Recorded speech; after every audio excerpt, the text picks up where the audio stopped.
Hey, who doesn't like a cold beer every now and then? Everyone has their favorites, from ales to stouts, from lager to porters. And we like ours with a crab cake. Today on this crab cake, we're joined by some of the beer gurus, or as we call them, brew-yous, from Katcef Brothers. And we're going to talk, you guessed it, beer.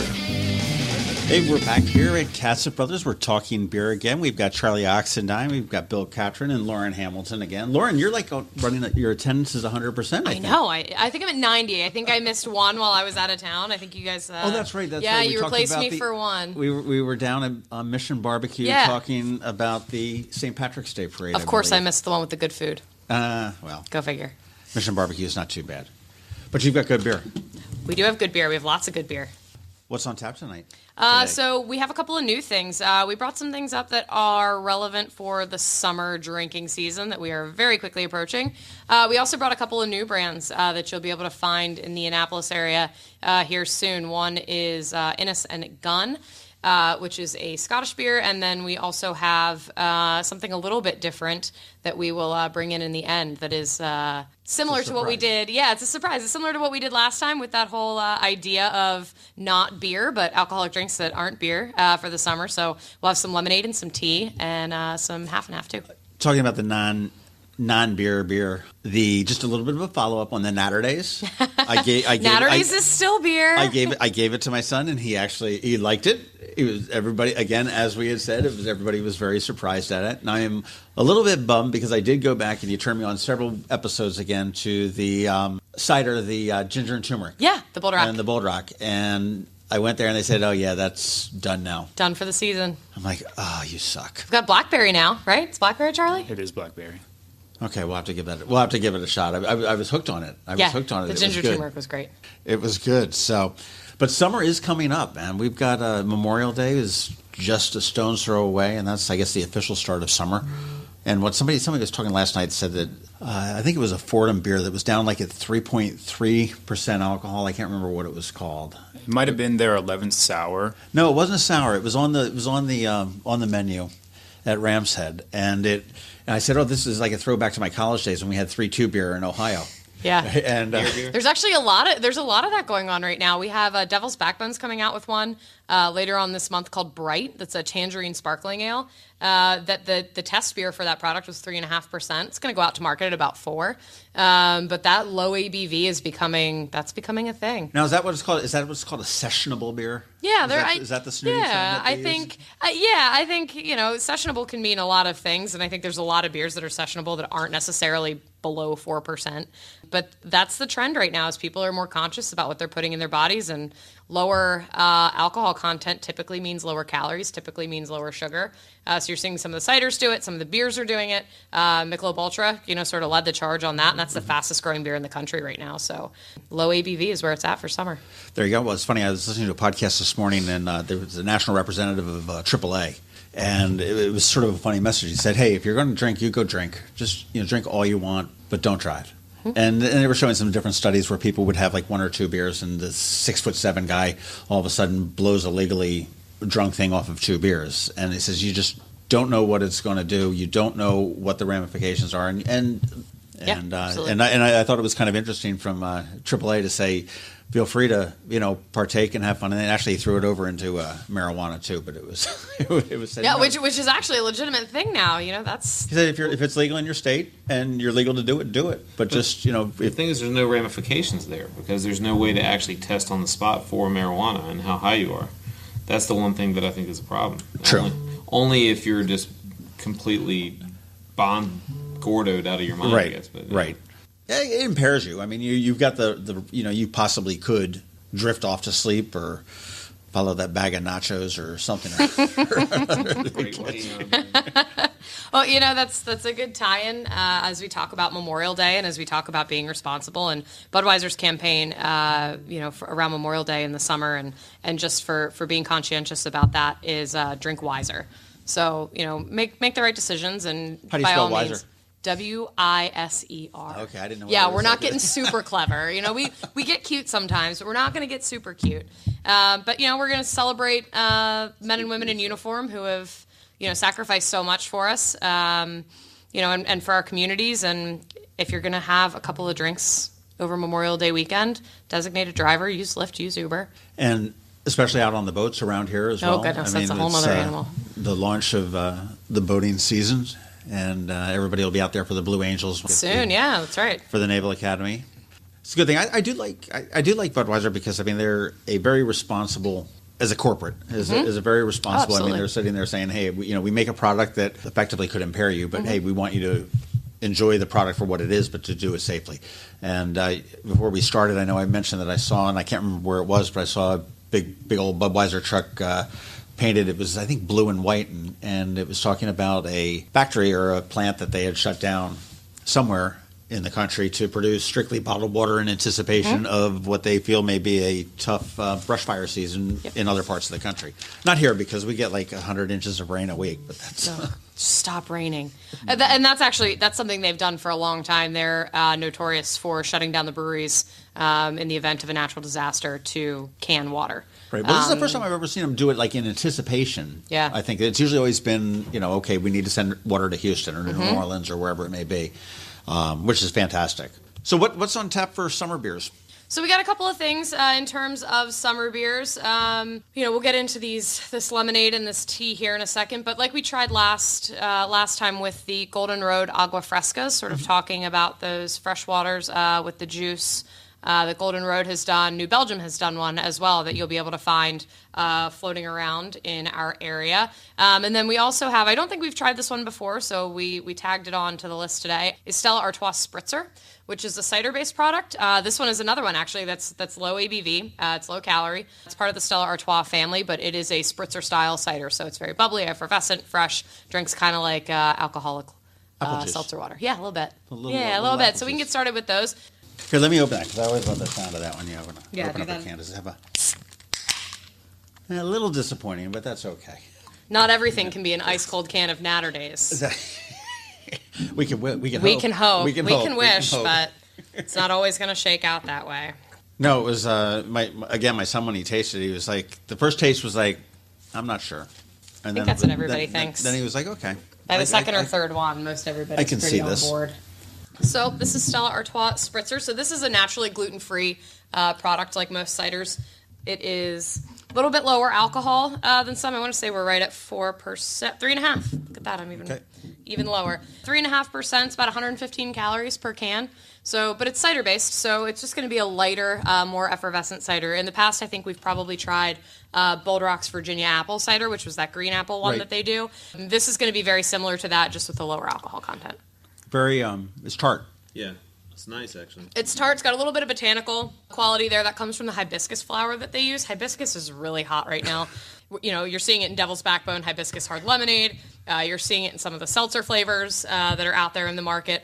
And so they're using the green apple with the hibiscus to sort of round out that apple flavor and give it a little bit of a botanical quality. This is a great option for a wine drinker who doesn't necessarily want to take a bottle of wine out on the boat, doesn't fit in the cooler, it's kind of a pain to deal with, higher alcohol content. They can't exactly go can for can with their friends drinking Bud Light and Ultra and Natter Days out there on the boat. So good option for a wine drinker. I'm thinking this, of all of the non-beers, if you will, and whatnot, this cider does taste a lot more like wine than beer on this one. Yeah, it does. That's for sure. That's for the wine drinkers. Yeah. And that's Stella Spritzer? Stella Artois Spritzer. Yep, it's the newest addition to the Stella Artois family. There's also Stella Cidra, which is a traditional dry cider. But this one is a little bit more fun for summer, a little bit more bubbly and a little bit lighter. If I go out, do they serve it in the fancy glass? Sometimes you'll occasionally no, it doesn't get the 9-step pouring ritual. It is not part of the chalice, but there is some nice stemware. Typically, actually, you'll see it poured in a wine glass. Okay, I like that. Yeah, so that's our first option. I'll take 3 to go. Yeah. Well, I'll add that to your order. Charlie, I'll let Charlie walk us through the New Belgium Agua Fresca, since this one is part of his family. Yeah, so this one is a collaboration brew with New Belgium, who are based out of Colorado, and recently North Carolina at their Asheville location, and Primus. Primus Brewery is based out of Mexico. Okay. Yeah, so last year they came out with their Morale, which is an agua fresca cerveza, meaning freshwater beer. and they did it in only a select test market group, New York being the closest one for us. And it did so well that they decided to come out with it at the beginning of this year as a new core brand, a new core offering. So they take that fruit juice that is so popular in Mexico, the agua fresca, and they turned it into a beer. The guys from New Belgium went down there. They brought the team from Primus up to brew it at New Belgium, and basically making that fruit juice out of watermelon and hibiscus and turning it into a 4%, 110-calorie beer. Okay. Yep. Where did New Belgium open up in North Carolina? Asheville. See, man, another reason to... Like you need more reasons to go to Asheville. Yeah. It's very beautiful. They actually helped the city put in a greenway, which is a path that goes along the river by the brewery, and you can ride your bike, run, or anything like that to get right next to New Belgium.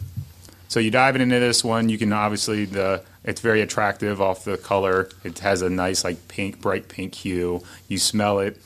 You get a lot of that hibiscus, a little bit of that watermelon kind of characteristic out of there. There you go with all that stuff that I can't smell any of that any of that in there. Does this one have hibiscus too? It does. Have it's another hibiscus one. I see the watermelon hibiscus color, is crazy right now. It's so funny how that Yep.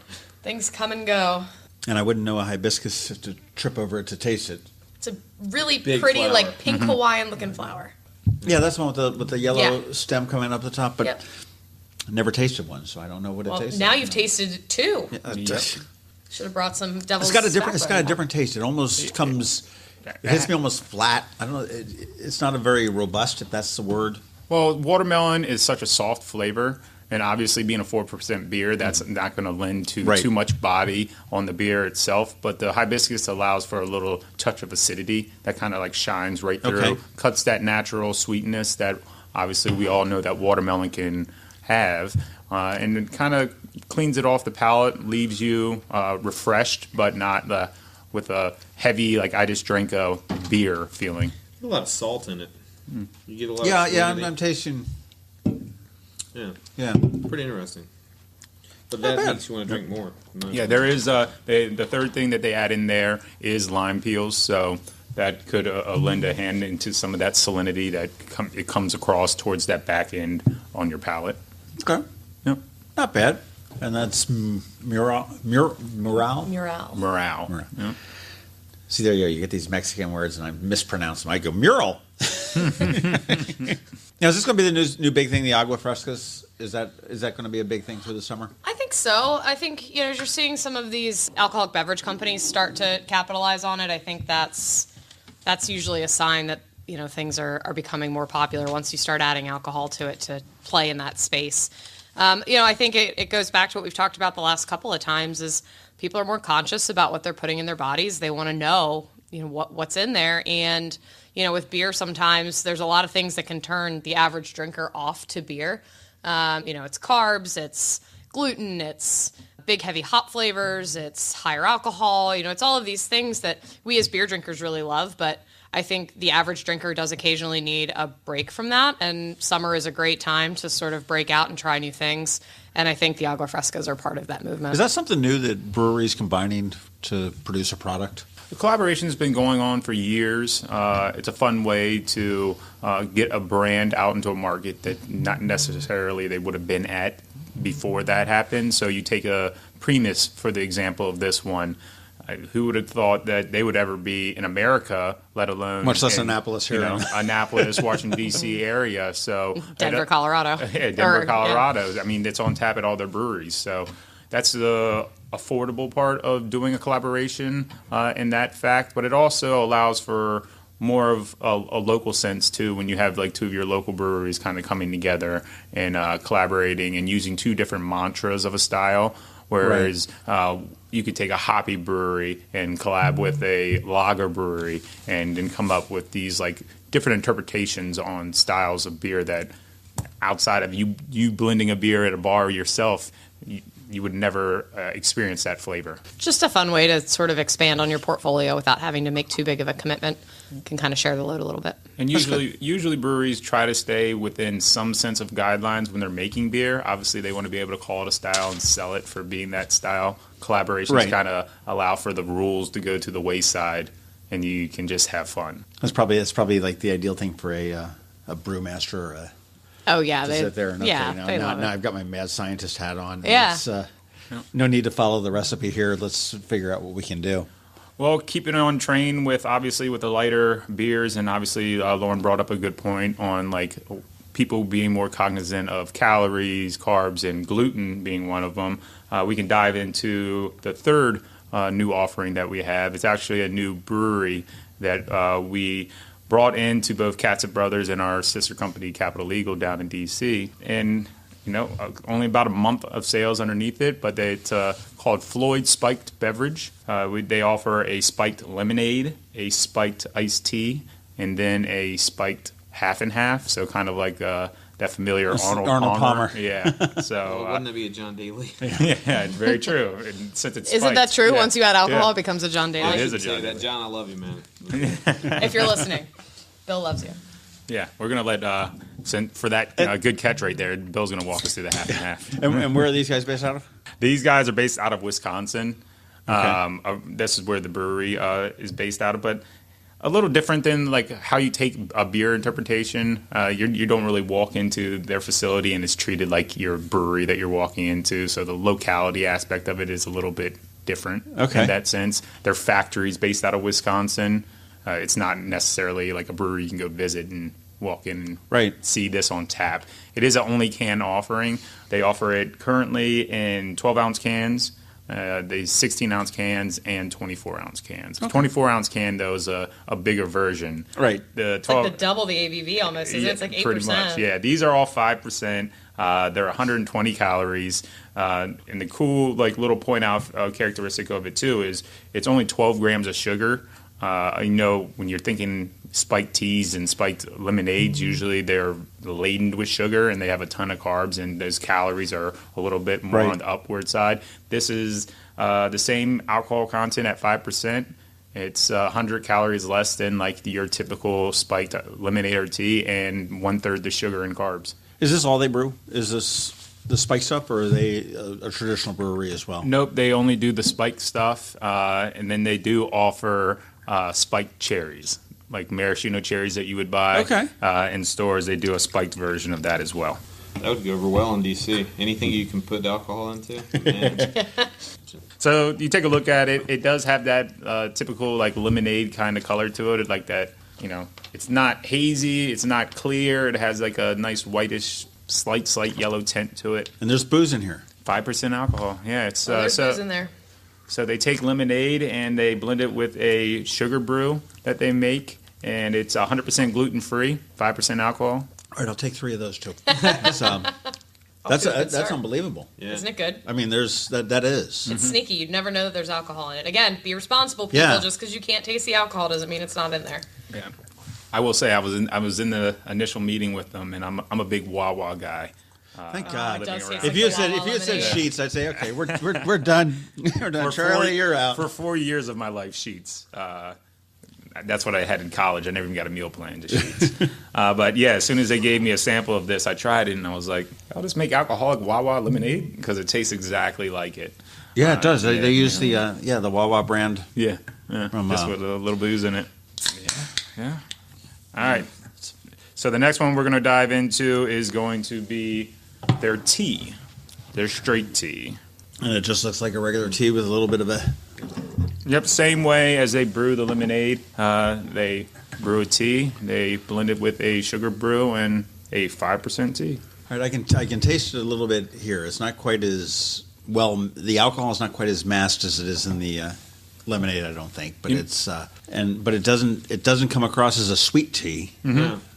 But it's got a little bit of the bitterness of especially on the nose. Unsweetened iced tea. Yeah, it smells like unsweetened iced tea. Mm-hmm. It's pretty predominant with that flavor profile, with that tea profile. Yeah, this one comes across as a touch too sweet for me, a little sweeter. As opposed to the lemonade? Yeah.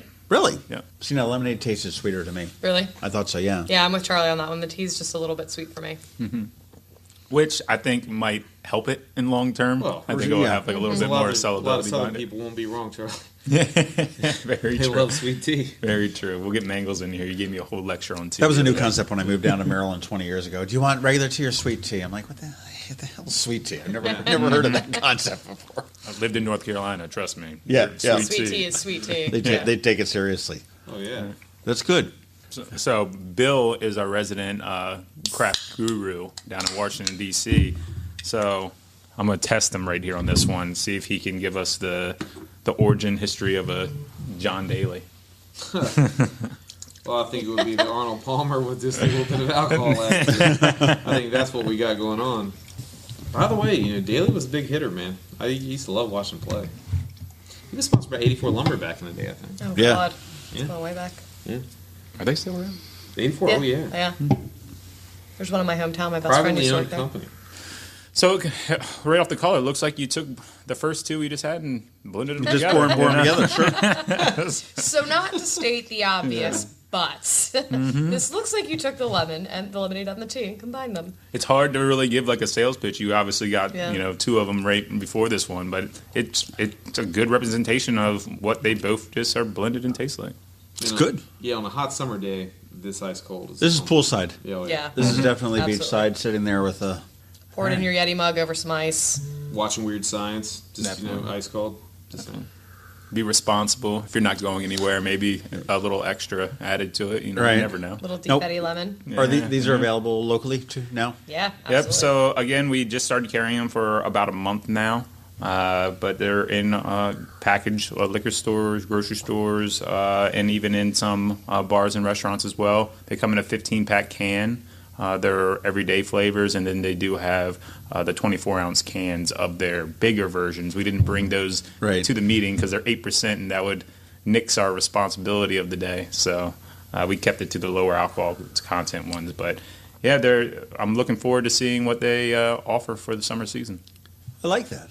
It's good, right? Again, not a beer. I mean, if you put that in a glass and supposedly can and said, "What is this?" I would never have picked it out as a beer type product. Yeah, so I mean, going full circle, what Lauren's been talking about. I mean, this is kind of like a transition that we see, and it was kind of led by Mick Ultra, where people are now seeking out ways to drink, things that may still be beer or may not be beer, but in a lower alcohol sense. Sure. And I guess a health responsibly type of a... yeah, so if you're going to, splurge and drink an alcohol beverage, you're still being cognizant of what's in it and making sure that it's on the lower end of it. Yeah, the idea I think is not to derail, the hard work that you're doing during the week by paying attention to what you're consuming. This doesn't derail you. You can still, enjoy a social occasion. You can still come home, mow your lawn, and have a beer without throwing yourself off the rails.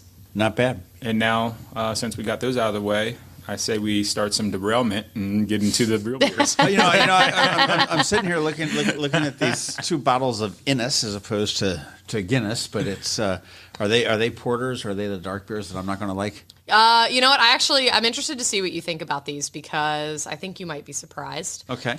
So I'll let Charlie talk about sort of this brewery as a whole, but this is something we've been working for a long time to get here, and I think they are going to be it's going to be a really interesting addition to our portfolio, and I think particularly in our two markets, DC and in Annapolis, there's definitely a need for these sort of craftier imports. We have a couple in DC that haven't made their way east yet. We have a couple Mexican craft beers, and that's been a really interesting thing to see what it does in the market as it kind of plays both towards that Mexican beer drinker and that craft beer drinker. So I think, that the craft imports are the biggest segment of beer in DC. Craft imports are starting to take a big chunk of that. It's not all just, Stella, Heineken, Corona. Now we're starting to see some of these smaller craft brands that are still imports make headway. So interested to see what you think about these. I think you might be surprised. There's nothing going to be super hoppy, so I think you'll be all right. Okay. All right, Bill, what's Innis and Gunn? What's that all about? Scottish brewery. Pretty much everything they make is barrel aged. I have limited experience with these guys, just trying them out in the market. We just got them in house to distribute. But from what I understand, everything is barrel aged from these guys. I've seen saisons in the market that were raspberry saisons that were barrel aged. I see a lot of stouts, a lot of different style of ales and stuff like that, and even an IPA or two that I've seen. But interesting brewery. I mean, out of everything that you really see from Scotland, you don't see a whole bunch of barrel aging, except from these guys. I saw some from BrewDog, but these guys primarily though. Yeah, so they started back in 2003 in Edinburgh, Scotland. Currently, they're one of the most imported beers in the world. They did about 3 million cases last year. A lot of that due to importing. They're the number 2 import in Canada, number 2 in Sweden. They're top 5 in the United States in that craft import category. And they're the number 1 beer in Scotland. Yeah, so we brought 3 flavors today. We have their original, quote unquote, that's what they call their original, and that's going to be a Scotch ale that's barrel aged. Then we also have a rum barrel aged red beer, which is a red ale that they make, and that one's called Red Sky, Blood Red Sky. Blood Red Sky. And then we have their porter, which is going to be the biggest of the 3, and that is aged in bourbon barrels. It's a really kind of cool way to infuse some additional depth into the beer. A lot of times, particularly with some of the saisons and such that get aged in wine barrels, you won't necessarily taste the wine, but what it does add is a really nice round sort of fruit character, and just gives the beer a little bit more of a well-rounded flavor. So with the bourbon barrel aged beers, sometimes obviously they'll get kind of boozy. Really just depends on what the brewers are going for. But there's actually a very cool program that goes on amongst these brewers and the whiskey and bourbon distillers, where certain brewers will pair up with certain distillers to do an entire series of beer aged in Knob Creek barrels, for example, or in Woodford barrels, or whatever it may be. Have some fun with it. It's a cool way to make the beer a little bit different. I like that. That was the original, the first one that we had. Now which one is this one? This is going to be the rum barrel red. So using those barrels, sometimes it will impart more alcohol into the beer, because you're going to get some of the alcohol that was still in the staves and all that going back into the beer. And then they can really only use the barrels twice to brew with, because after that char is left off the barrels, then you don't get any more real flavor from it. Mm-hmm. Now, question, I did a podcast with Paul Reed Smith, the guitar maker, and all the different exotic woods he buys, and was talking about how the different woods are. Is there consistency among barrel-aged wooden barrels? Yeah, well, a lot of times you want to use French oak or American oak, and French oak has smaller pores than the American oak. I think that's the way it works. And so basically it's going to have a little less oak flavor. American oak has a lot more oak flavor. And that's one of the reasons that people go for those two. Now, there are other barrel aging processes that are out there that people use different woods for. But primarily that's the two that I know. And this is pretty good. It's getting a little bit dark, and I typically don't like the darker beers, but this is not bad. This is delicious. I actually haven't had this one yet. It's a different interpretation, the rum barrel aged aspect of it. I think that you're getting a slight touch of like acidity to it, where it almost cleans up that malt characteristic that would be found in a typical red ale. Okay. It really does. You would expect it to sort of linger there, be a little bit cloyingly sweet. It's really not. Yep, and I think that slight acidity almost allows for some of that natural oak flavor to kind of pour into, where you're getting some of that, like, it's almost a mashup of malt flavor, where it's kind of like sweet, but it also allows some earthy qualities in there too, with a touch of acidity. That's really well balanced. Yep. That's really nice. I'm not a big malt fan. Right. I tend to like the hops, as we This one kind of scares me. always bring them to you. Yeah. This one kind of scares me. This looks a little bit dark. Yeah, it's a porter. Yeah, this one is going to be a porter. It's the biggest of the 3. The first one we tried was 6.6% alcohol. The second, 6.8, and this is 7.4. This one is very nice. It's smoky. You get a lot of that, obviously, from the malts and stuff like that, but it's different. It's not going to be heavy as a stout. I mean, it's going to be lighter than that, obviously, for the porter profile, but it's very smoky. Yeah, it's It is. It's delicious. That's your It's opinion. roasty. Yeah, it's roasty. To each their own. To each their own. I go back and forth between all 3 of them in different types of moods of which one I like the most. I do like dark beer, So, It's funny. I never have, and I mean, I've gone out of my comfort zone over the last couple months here with you guys, and I still don't like it, which is, I guess, fine. No, it's We've found some that you like enough that you're okay with. Yeah. I mean, generally I don't, though. I mean, I'm going to stick with the lighter, but as Charlie said, to each his own. It's all about the palate. Mm-hmm. Nobody's palate is wrong. Yeah, but so this one, as Bill stated, we just got it. We just launched for the first week of sales this week. It's going to be in 4-pack offerings. This is 3 of the 4 core brands that are going to be available. As Bill referenced, there is an IPA called Gunpowder IPA that comes in the same format, 4-pack. It's interesting when you're in terms of barrel aging an IPA because that just takes the context of what like usually Americans interpret for an IPA. You think it's going to be bright, hoppy, crisp. An IPA is typically you want to drink fresh, so you're not sticking them in a barrel to let them age. An aged IPA is a sort of conflicting concept. So even though we don't have it to taste today, to kind of walk you through it, it's going to be much darker than what we're now used to in an IPA. And I'm just talking normal IPAs, not the crazy IPA craze that's going on right now. It's going to look more like your traditional, like English bitter or pale ale, what we kind of deem as an East Coast style IPA. It'll be, even a slight tone of brown. You're also going to pull a lot more of that like oak flavor out of the wood because it's not going to have those strong malts in there to kind of combat all of that flavor in there. You'll get a slight hoppy characteristic, but in the terms of IPA in this context, it would be more so used as a bittering agent to kind of counterbalance the sweetness that they're going to be pulling from the malt and the slight from the wood. Not bad. I'll give it 2 out of 3. 2 out of 3. You know what? We'll take it. We're starting to figure you out, John. We're bringing some things that we've had overwhelmingly positive feedback from you so far. Give me something in a sippy cup or like a little little pouch with a straw on. Oh, we got to bring Hoop Tea next time, Charlie. Oh, yeah. That will be soon. That will be the next meeting. Hoop Tea will be launching at the end of this month. Yeah. That's just a fun word. That's just a fun word to say. Hoop Tea's the best. Hoop Tea. Hoop Tea. And the last, we got 1 or 2 left? Well, we've got 2, maybe 3. It depends. So we can sort of pick and choose amongst these. I will tell you, this one, do you like sours? I don't know if we've ever done a whole lot of sours here. We've done a couple, I think. Maybe we try the sour just to break up the palate a little bit for you, because the other 2 are going to be pretty heavy on the hops. Okay. I think we should still probably talk about them a little bit, because they're both new items that I think fit very well to our summer drinking season, but we'll break it up for you a little bit. Victory Sour Monkey. Yeah, so this is like the normal Golden Monkey that they've been brewing for quite a while, but this is 9.5% alcohol, and they make it's the same. Be responsible, people. Yeah, it's the same batch drink wiser that they make. So it's the same formula as the actual Golden Monkey, but this is soured and with Brettanomyces in stainless steel fermentation. So the unique thing about this is you get the sourness to the nose.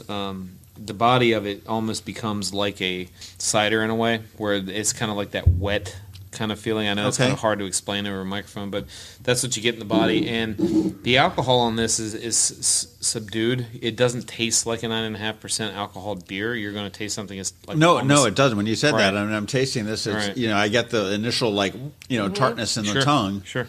And I remember I guess the first 9 I had was a triple Degar. Something or other that my girlfriend and I had like 4 of them and stood up and said, "Oh, this is." Those sneak up on you. That's we underestimated this, and that's the Golden Monkey. That's the Golden Monkey effect. The base beer for this has that same effect on you, which is another triple that Victory makes. Yeah, I mean the difference is between the 2 is obviously like you get the sour notations in this. The Golden Monkey is going to be a lot more, a little bit brighter, I should say, sweeter. You're going to get hints of like California golden raisins and stuff like that in it. This is just going to be kind of, that really nice puckering sour. And it kind of makes you want to drink more of it as well because of that. Yeah, no, I like this. What makes a sour? What is the key ingredient of sour? Is it lemon or is it lime or is it a combination? It's literally the yeast. I mean, that's what makes a beer sour. Yeah. Okay. Yeah, I mean, that's roughly what it is. So Brettanomyces is a wild yeast. It's very difficult for the brewers to control. So you have to have a very structured brewing system to be able to handle it, because the problem is with Brettanomyces, if it does get outside of the realm of the beer that you are specifically brewing with it, it can infect your entire brewing system. Yeah, and you really can't. Interesting. So all these sour brews are not. It's not a fruit based. It's all the yeast thing in there at all. It's all the yeast. Wow. It's a wild yeast. And then what you're talking about is a Belgian style called Guz. That's how you pronounce it, Guz. But a lot of people say Guz. Okay. Guz. And then when you brew like that, then you can have when you add fruit or impart fruit into it, then it becomes lambic. And if you brew with it, like, ancient grains and stuff like that, then it becomes faro. So, I mean, all that kind of stuff Which you is can spelt, have. Right? Yeah. Faro is the same as a spelt beer. And then lambic basically is the base beer for Guz, except for it has to be aged and blended within a 3 to 5 year range. Okay. So it's just it's interesting how that goes about. Says Sir Bill Ketran. Well, the night of beer. It's chemistry. It's beer chemistry. Seriously, it's really cool. It's a science, and Bill's our wizard on it. But learn something new every time I'm here. I'll tell you something funny. Like 15 years ago, I was sitting in Bruges, and I was sitting there with the importer for Delirium Tremens and the owner of Delirium Tremens, Alain Delat, and we were in this place called Sabir Sabicha, which is a small bear, is what it was called. And we're sitting there drinking, and the bartender comes around, and when you're with the brewery owner, it's customary to order their beer. Right, so I didn't know. I mean, everybody was drinking, whatever, and I took a Duchess de Bourgogne, which is one of my favorite breweries, and at that time, no one really knew what it was, but I did. I've been drinking it. I love it, and it's a sour beer, right? It's a Flemish red. And anyways, Alain looked at me, and this guy, my old boss, looked at me, and they go, "What are you doing? Like, what are you drinking?" And I'm like, "Man, this beer's awesome. This is sour. You should try it." And then they looked at me and like, "You really think it's going to catch on? Do you think that's good?" And I was like, "I think it's awesome." I was like, "Yeah, I think it's going to do well." Fast forward like years later, and I mean, they're just flying. It's right on there. Yeah, right on the money. So I think that again, taste profiles, things changing. I mean, people liking ciders, beers, all that kind of stuff. I think that it's where you get the sours. How come you never got into brewing yourself? I don't know if I'm lazy or didn't want the headache. I think it's probably between the combination of the two. Actually, a while back, I had a buddy that was looking to buy Oud Beersel in Belgium, the actual brewery, and he was begging me to go in on it, and I was like, I don't know. But that's funny. I can see you tinkering and loving to create it, whether even it just be on a homebrew type of a thing or in a. I'm getting older. Who knows? Maybe. Yeah. Who knows? Is that going to be your retirement plan? Get that golden watch and. In the meantime, we use Bill to educate generations and generations of beer salesmen. Yeah. Myself included. Everything I know about beer, I learned from Bill. Many, many years ago. But we're going to use Bill to educate all of our beer salesmen until he finally leaves us and goes and starts his own brewery. Impart the wisdom among the youngsters. And then he'll be in Belgium and none of us will be able to reach him. And he'll be finally happy. I don't know. You want to do one more, or do you want to? It's about what we got, unless you want to talk about some hops. I know. We got 2 IPAs sitting right in front of us. I mean, it's really it's your It's kind call. of a shame to leave them capped. I mean, they're going to be so lonely. They're like the outcasts. They're not picked for dodgeball. Something by Troegs. Go with the field study. Yeah, we've done a lot of Troegs, actually, over the episodes here. So we'll go back to Troegs because they're seasonal, right, Charlie? This is going to be their seasonal. So, cool thing about what Troegs does with their rotating IPA seasonal, that's what this falls into a category of. They launch one 4 times a year, as well as doing a couple offerings of double IPAs. But this one is going to be a 6.2%, really collage of what they call scratch beers. Now, scratch beers are like pilot beers that they brew on their pilot tank or a smaller tank in the facility. And they utilize their brewery or their tasting room as a market research vehicle.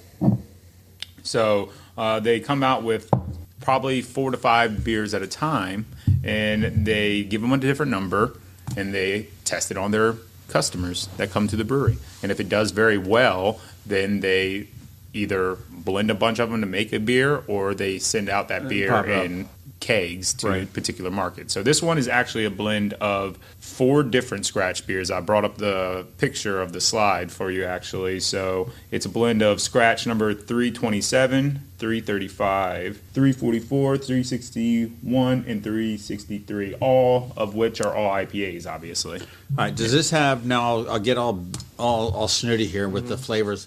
Does it have juniper in it? No. Oh, you went back to Yellow Snow, didn't you? I don't know. You went back to our talk about Yellow Snow. Yeah, you totally I do like that. That was with Rogue out of Oregon. But yeah, you liked that one. No, I'm smelling like the juniper, like gin. It's interesting. Yeah, like really grassy, Yeah. kind of herbal. I get a very interesting note on the nose of this too, but they're using Citra Mosaic and Eldorado hops in it, so I guess all three of those blended kind of give you that profile, if you will. Eldorado always gives. We always say that we have a running joke in the office. I personally like my IPAs earthy.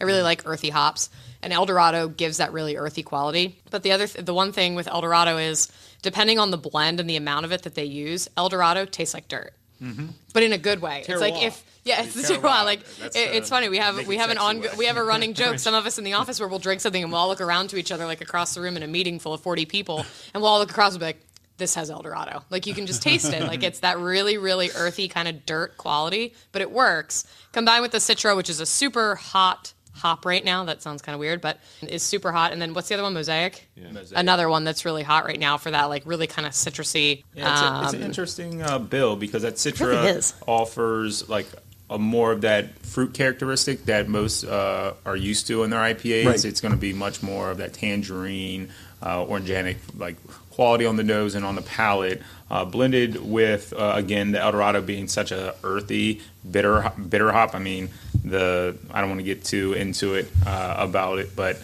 the alpha acids are higher in that one, so it's going to derive much more bitterness out of it, and it does lack that Citra flavor. And then the Mosaic, which is almost a combination of the two, you blend them all together and you get kind of like a real grassy, almost green or young tasting IPA. That's quite sessionable, just above 6%. Not crazy hoppy on your palate. You know, as somebody who's not a huge IPA fan, I don't think this one like kind of knocks my palate off with like the hops. But it still has that familiar, dry, like finish to it. Right. I like that. I like it. It's not. You do like it. Yeah, I do.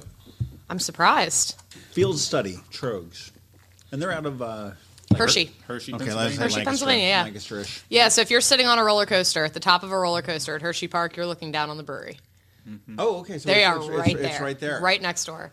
And honestly, of all the breweries we have, and we've talked before about our favorite breweries and who we love, and we love them all, but Troegs in particular, that brewery is an experience that everyone, if you can get up to Hershey, it is 100% worth it. Their food is fantastic. The brewery's beautiful. Well, why couldn't you get up to Hershey? It's only an hour. And Yeah, it's not 20 far. minutes from here, so it's not that big. It's of a deal. 100% worth it. Take the kids to the amusement park for the day.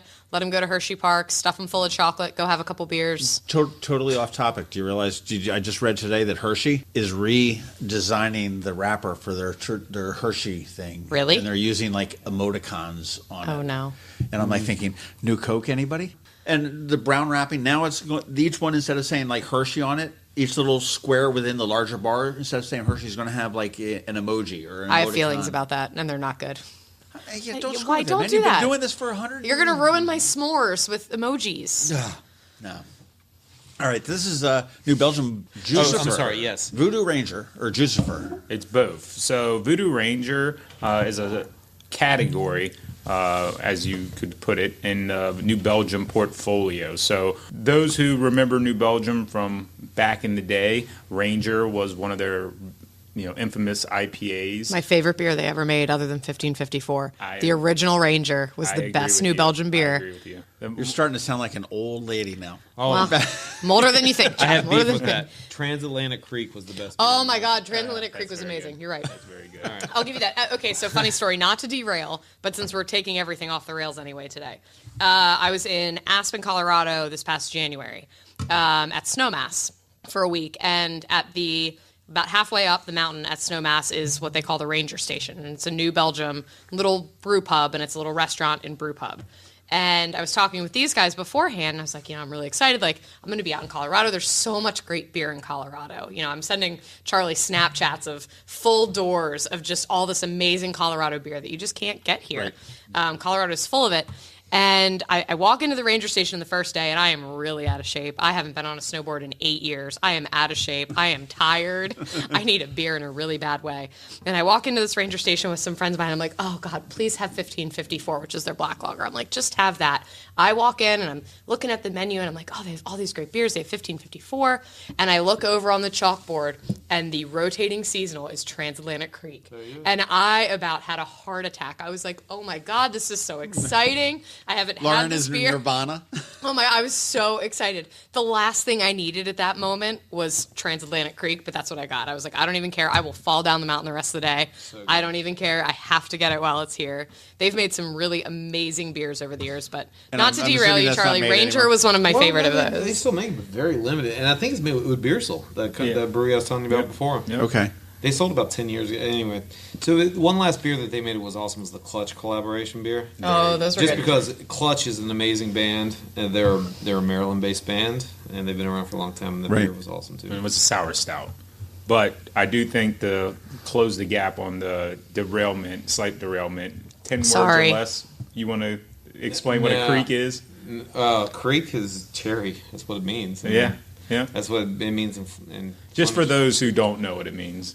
Yeah, creek. Educate us, Bill. It's just basically all it means is cherry. I mean, that's what it translates to. Yeah. So, I mean, categorized as like a sour beer, but you wouldn't necessarily say that it's always the most acidic thing. We don't think cherry and you think acidic. Right. You usually think on sweeter. So it offers like a pink hue, obviously derived from this cherries, and a kind of counterbalance between the two, I would say. Sweet and sour. Yeah, they use a lot of sour cherries too, just depending. But one of the coolest breweries I ever went to was Liefmans, and that's in Oudenaarde in Belgium. And basically, they would hire people because their fermenters were long, they weren't tall. So when they fermented, the cherry pits would fall to the bottom of the fermenters, and they would hire college kids to go in and clean them out, and that would be like the college kids' job. But it was so funny because you'd walk through there, and Philippe, the brewmaster, and everybody, but they would just show you all this stuff, and they would leave the doors open. And man, you talk about a brewery with history. That thing is amazing. And they're pretty much the people who made that style, Creek and beer. Yeah. So this isn't a creek. We're going to get back on track. Yeah. So, yes. Let's get back to Jucifer. So, going back to Jucifer again, Voodoo Ranger. It's a total category that they have for an IPA line now. They got rid of the regular Ranger IPA that everyone knew from way back when. And this one now consists of 4 everyday offerings. They have the Voodoo Ranger 8-hop, which is a pale ale with 5.5% alcohol. They have Voodoo Ranger IPA, 7% IPA, and then an Imperial Voodoo Ranger, which is going to be their Imperial IPA. Okay. And then just recently, of last January, they came out with a hazy, Juicy Haze, and it's called Juicy Haze Voodoo Ranger. So Okay, and those are the 4 core. those are the 4 everyday offerings. You can get that any time of the year. Then they have a seasonal rotator. I mean, I know it's a lot of Voodoo Ranger getting thrown at you, but they started off the year with Liquid Paradise. And then they transitioned into Jucifer IPA. So, for those who can't see the can, it is a skeleton with a biker jacket on it, and on the back of his jacket it says Voodoo Ranger for his, identification tag, and then Jucifer. 7.7%. They use a cool hop in here that you don't really see very often. It's not really available for most. Citra Incognito.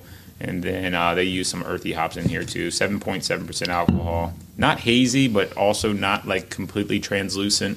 It offers a good amount of bitterness, but balance amongst the IPA as well. And this is a seasonal, you said, right? It is a seasonal. What is it? How long does the season last?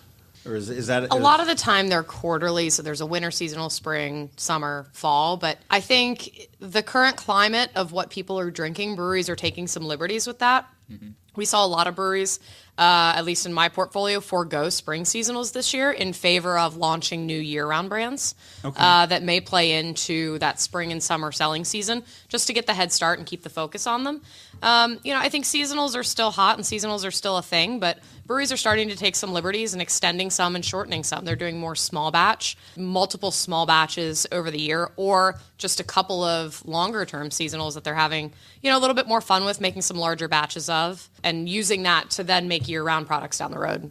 Well, I'll tell you, as we wrap up, I'm looking at my pile of empty cups here, and they've got 3, 4, 5, 6, 7. You got a bunch of them, but only one that still has some beer left in it for me, and that would be the porter that I typically don't like dark. So, I mean, that is a good sign. I think that's a success. I think that's a good sign. We got a handful that you really liked today.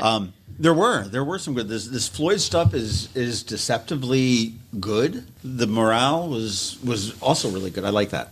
Again, as we wrap up, as we get into summer, you want to make sure that you're drinking responsibly.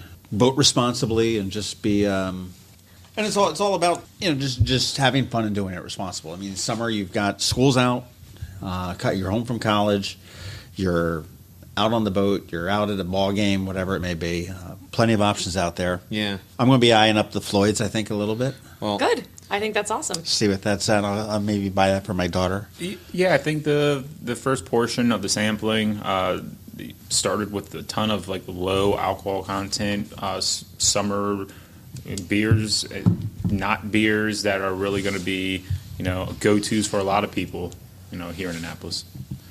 Without a doubt. Yeah, and then just one last thing too with Memorial Day coming up. Make sure to enjoy your Memorial Day, but have a designated driver, call a cab, use the public transportation, anything that you got to do to be safe. But just to have a great Memorial Day holiday and just be responsible. Bill, you want to give everybody your phone number there in case they need a ride? Yeah, sure. He'll come all the way from Northern Virginia to get you. I should give my wife's phone number. Yeah, you should actually. I saw a funny joke today. It said, being the designated driver is just typically not a fun job. So at least make it fun and drop somebody off at the wrong house. Oh, that's a great idea. That's a great idea. Or have your friends I'll chip in on something fun for you. Make it worth it. But hey, thank you guys again. Got some great summer beers lined up here between the Floyd's Spike Lemonade Iced Tea and the Arnold Palmer, and the Voodoo Rangers, the Innis and Gunn, Troegs, Stella Spritzer. And there's two full bottles there that we didn't get to, but lots of choices for the summer. Have fun, have it responsibly, and we're going to be back again in a month. Cool. Absolutely. Thanks for having us. Everybody drink wiser. Enjoy your Memorial Day. We'll be back soon. This crab cake has been brought to you by the Maryland Crabs. Full episodes release every Thursday at noon. Please make sure you subscribe and visit us online at themarylandcrabs.com.